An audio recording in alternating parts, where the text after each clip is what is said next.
Kalian malas? Pengennya jadi kaum berbahan doang? Senang-senang? Pengen kayak sekarang juga? Bahkan pengen punya segalanya? Itu semua timbul karena yang namanya dopamin.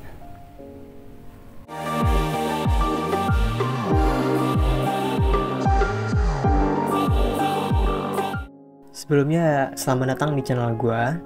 Berbagai macam hal yang bakal gue bahas. Dan juga kalian bisa request konten apa aja yang bakal gue bahas selanjutnya. Belakangan ini banyak banget anak muda Gen Z yang lebih memilih untuk malas-malasan di rumah, berusaha mencari kesenangan yang lebih mudah didapetin, yang bisa ngilangin capek hingga akhirnya ngelakuinnya secara berlebihan, atau bisa kita sebut sebagai namanya kecanduan. Kecanduan inilah yang menyebabkan adanya produksi dopamin yang berlebihan dan cenderung berbahaya. Nah, setelah itu, dopamin itu apa sih? Menurut penjelasannya, dopamin diartikan sebagai senyawa kimia di otak yang jumlahnya bisa meningkat secara alami ketika seseorang sedang merasa senang. Efek dopamin akan secara alami terproduksi saat lo senang terhadap suatu aktivitas yang sedang lo lakuin. Banyak macam aktivitas yang bisa menimbulkan produksi dopamin yang berlebihan akibat aktivitas yang terlalu sering dilakukan. Salah satunya adalah saat lo membuka sosial media. Efek dopamin akan secara alami terproduksi saat lo senang terhadap suatu aktivitas yang sedang lo lakuin. Banyak macam aktivitas yang bisa menimbulkan produksi dopamin yang berlebihan akibat aktivitas yang terlalu sering dilakukan. Salah satunya adalah saat lo membuka sosial media. Pada dasarnya, aktivitas-aktivitas yang dilakukan untuk mendapatkan kesenangan, kebahagiaan itu diperbolehkan. Dan hak setiap manusia juga ya. Namun saran gue, asalkan pada waktu dan porsi yang tepat. Misalnya, kalau kita sehabis pulang kerja atau pulang sekolah atau les, pikiran kita runyam, pusing, dan capek. Banyak manusia, termasuk gua, emang pada dasarnya bakal mencari hal-hal yang bisa buat mood kita bagus lagi. Bisa menghilangkan capek, dan bahkan inginnya yang bisa bikin kita tertawa dan memperbaiki suasana hati kita. Apalagi jika sedang di kondisi patah hati ya kan, dilema anak muda, atau yang lagi bermasalah di sekolah atau kampusnya. Udah pasti ntar mencari yang namanya hiburan, kesenangan, yang nantinya membuat kita bahagia dan otak kita secara bersamaan akan mengeluarkan yang namanya efek dopamin. Efek dopamin akan terus muncul selagi kita terus melakukan hal-hal yang membuat kita bahagia. Dopamin yang muncul akibat aktivitas yang kita lakukan akan dengan mudahnya mempengaruhi mood atau suasana hati kita, yang sebelumnya buruk jadi baik, sedih jadi senang, dan sebagainya. Nah, kalau gitu efek negatifnya di mana dong? Semua aktivitas yang menimbulkan produksi dopamin akan menjadi berbahaya jika kita nggak bisa mengendalikannya. Cara spontan melakukannya secara berlebihan hingga menyebabkan kecanduan atau kita sebut sebagai addiction. Dan yang lebih parahnya adalah membuat kita malas melakukan kegiatan lain, meskipun kegiatan itu dinilai penting bagi kehidupan kita. Dan seiring dengan berkembangnya zaman, hal-hal yang bisa kita lakuin buat mendapatkan tingkat kesenangan itu udah bervariasi banget dan mudah banget untuk didapatkan. Salah satunya yang bakal kita bahas adalah akibat kecanduan sosial media. Ngebahas seputar sosial media. Siapa sih yang nggak tahu dan nggak kenal dengan sosial media? Bahkan sekarang anak kecil juga udah punya sosial medianya sendiri dan bisa belajar bebas di sosial media kesayangannya.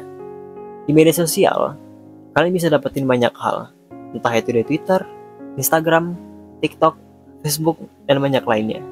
Dan pada perkembangannya, sosial media emang sengaja diproyeksiin agar bisa ciptain lingkaran kebahagiaan hingga kepuasan bagi penggunanya. Adanya likes baru, komentar baru yang menyenangkan, dan bahkan dapat follower baru. Hal itu akan memicu timbulnya efek dopamin, dan lama-kelamaan, jika tidak terkendalikan, kita akan merasa tidak pernah puas dan tidak pernah cukup, sehingga ingin terus-menerus berselancar bebas di sosial media, sampai tanpa diketahui bahwa kita udah kecanduan untuk terus ngelakuinnya. Karena apa? Karena kita menikmatinya. Ditambah lagi dengan adanya sistem FYP yang diterapkan di masing-masing akun pengguna, ngebuat setiap penggunanya senang. Karena setiap konten yang berada di berandanya selalu ngemunculin konten yang disukai dan menghibur, tergantung dengan setiap penggunanya. Karena begitulah sistem FYP yang diproyeksikan, memang untuk memunculkan konten yang disukai oleh masing-masing pengguna. Dan di balik efek dopamin yang ditimbulkan, pada dasarnya sosial media juga memiliki efek penggunaannya yang berlebihan bagi penggunanya. Yang pertama, menurunkan kemampuan sosial. Sama seperti belajar, kemampuan sosial juga perlu diasah agar semakin berkembang. Dampak negatif media sosial yang umum dirasakan adalah berkurangnya kemampuan sosial. Sebagai contoh, kurangnya berempati atau tidak tahu cara berkomunikasi yang baik dengan orang lain yang diakibatkan karena kita lebih sering menghabiskan waktu melakukan komunikasi dengan orang lain lewat media sosial dibandingkan dengan tatap muka. Yang kedua, bocornya informasi personal. Sebenarnya sah-sah aja sih ngeliatin momen-momen menyenangkan bersama dengan orang-orang sekitar melalui media sosial, namun nggak semua informasi sih perlu untuk diberitahukan kepada orang lain.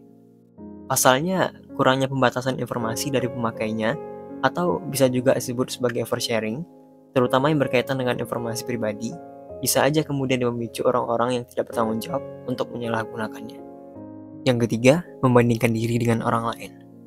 Alih-alih mencari kebahagiaan untuk melepas penat dari aktivitas yang melelahkan, nggak sengaja kita melihat postingan orang lain, entah itu pencapaiannya, liburannya, dan bahkan mungkin hartanya yang diunggah di media sosial. Yang kemudian tak jarang membuat sebagian orang merasa minder, rendah diri, dan tidak puas dengan apa yang sudah dimiliki. Alhasil, bukannya mendapatkan kebahagiaan yang ingin dicapai, tapi kita malah lebih sering membanding-bandingkan diri dengan orang lain, dan tidak mensyukuri apa yang saat ini kita miliki. Keempat, gila likes. Sebagian besar orang mungkin suka saat foto, video, atau status mereka di media sosial mendapatkan likes atau emoticon love dari sesama pengguna. Faktanya memang demikian. Sebuah penelitian menemukan bahwa likes di media sosial dapat mengaktifasi bagian otak yang berhubungan dengan penghargaan dan situasi sosial. Hal ini mendorong orang-orang melakukan hal-hal yang tidak sehat atau berbahaya hanya untuk mendapatkan likes. Perlahan, hal ini membuat seseorang kecanduan terhadap sosial media. Yang kelima adalah FOMO, atau kita bisa menyebutnya sebagai fear of missing out. Merupakan istilah yang menggambarkan adanya kecemasan ketika seseorang ketinggalan berita atau tren yang sedang booming di waktu tertentu. Orang yang FOMO biasanya takut untuk ketinggalan hal tertentu yang mempengaruhi harga diri mereka, sehingga memicu kecemasan dan penggunaan media sosial yang berlebihan. Tak jarang orang yang FOMO akan mengecek media sosial setiap hari saat untuk memeriksa pembaruan hingga mengganggu aktivitas sehari-hari dan menurunkan hubungan di dunia nyata. Oleh karena itu, selagi masih bisa dilakuin, gue mau saranin lo yang udah terlalu mengonsumsi sosial media dan beragam fiturnya, dan kalau hal itu nggak berhubungan dengan pekerjaan yang lo punya, gue saranin untuk mengurangi penggunaan sosial media lo per hari.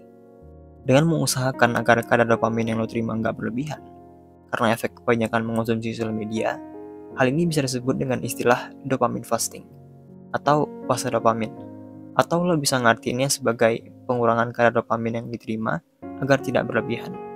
Lalu gimana sih caranya? Well, hal ini bisa dibilang gampang susah sih. Karena juga bergantung terhadap komitmen diri untuk nggak terlalu mengonsumsi sosial media. Dan berikut beberapa tipsnya.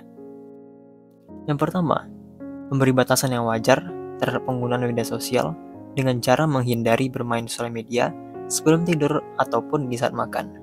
Karena hal ini dapat mempengaruhi pola makan maupun pola tidur, hingga jam tidur yang menjadi buruk. Yang kedua, kalau lo sering gunain sosial media, malah udah seperti nggak terpisahkan, saran gue untuk mulai mengurangi penggunaan sosial medianya sekurang-kurangnya 30 menit dalam sehari. Dengan waktu itu, lo bisa gunain dengan kegiatan lebih positif, seperti ngejain hobi lo, menikmati udara segar, dan banyak hal lainnya yang bisa lo lakuin. Dan yang ketiga, kalau lo tipe yang suka cek notifikasi sosial media yang muncul di HP lo, entah notifikasi tentang apapun itu, lo jadi punya kebiasaan buat ngelanjutin scroll-scroll sosial media lo, terlepas dari pekerjaan yang lo jalani. Gua saranin mending matiin notifikasi dan mulai ganti kebiasaan pengecekan notifikasinya setiap 15 menit ataupun 30 menit sekali. Paling enggak, hal ini bisa ngebantu lo untuk nggak terlalu membuka sosial media, karena alasan notifikasi yang muncul.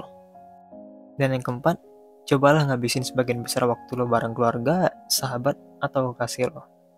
Jangan karena pengaruh kesenangan sosial media yang ditimbulkan, lo jadi lebih sedikit punya waktu buat mereka. Malah menjadi efek nggak baik kan buat lo karena terlalu konsumsi sosial media. Well, pada akhirnya, kunci agar nggak kecanduan sosial media adalah keseimbangan. Keseimbangan gimana lo bisa ngebagi waktu yang lo punya, bagaimana lo ngeprioritasin sesuatu untuk dilakuin, keseimbangan agar lo bisa ngenalin diri saat udah senang berselancar sosial media, dan sebagainya.